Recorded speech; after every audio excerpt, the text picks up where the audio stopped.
मंदिर में दर्शन के बाद बाहर सीढ़ी पर थोड़ी देर क्यों बैठा जाता है?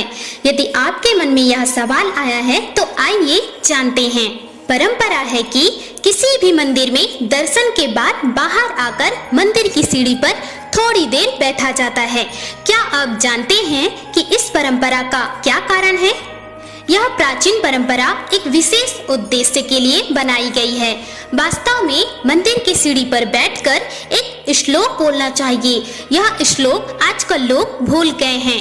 इस श्लोक का मनन करें और आने वाली पीढ़ी को भी बताएं। श्लोक इस प्रकार है। अनायासेन मरणम बिना देनेन जीवनम देहांतत्व सानिध्यम देहि में परमेश्वरम।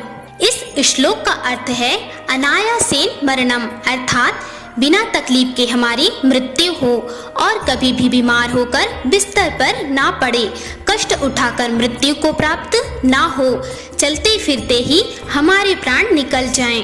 बिना देनेन जीवनम, अर्थात परवस्था का जीवन ना हो, कभी किसी के सहारे ना रहना पड़े।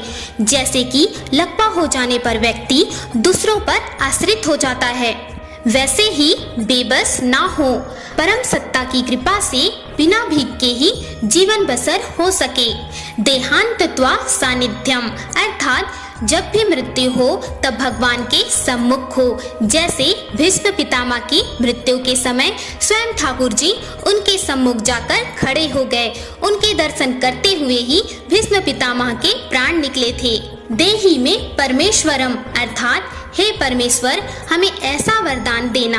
उपरोक्त श्लोक का भगवान से प्रार्थना करते हुए पाठ करना है। यह एक प्रार्थना है, याचना नहीं। याचना तो सांसारिक पदार्थों के लिए होती है, जैसे कि घर, व्यापार, नौकरी, पुत्र पुत्री, सांसारिक सुख, धन या अन्य बातों के लिए जो मांग की जाती है वह होती है याचना।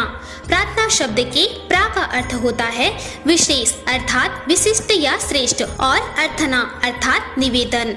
इस प्रकार प्रार्थना का अर्थ हुआ विशेष निवेदन, अर्थात इस प्रार्थना के माध्यम से हम परमेश्वर से एक विशेष निवेदन करते हैं और इसलिए ही मंदिर की सीढ़ियों में बैठकर भगवान से इस श्लोक के माध्यम से प्रार्थना किया जाता है। हर हर महादेव।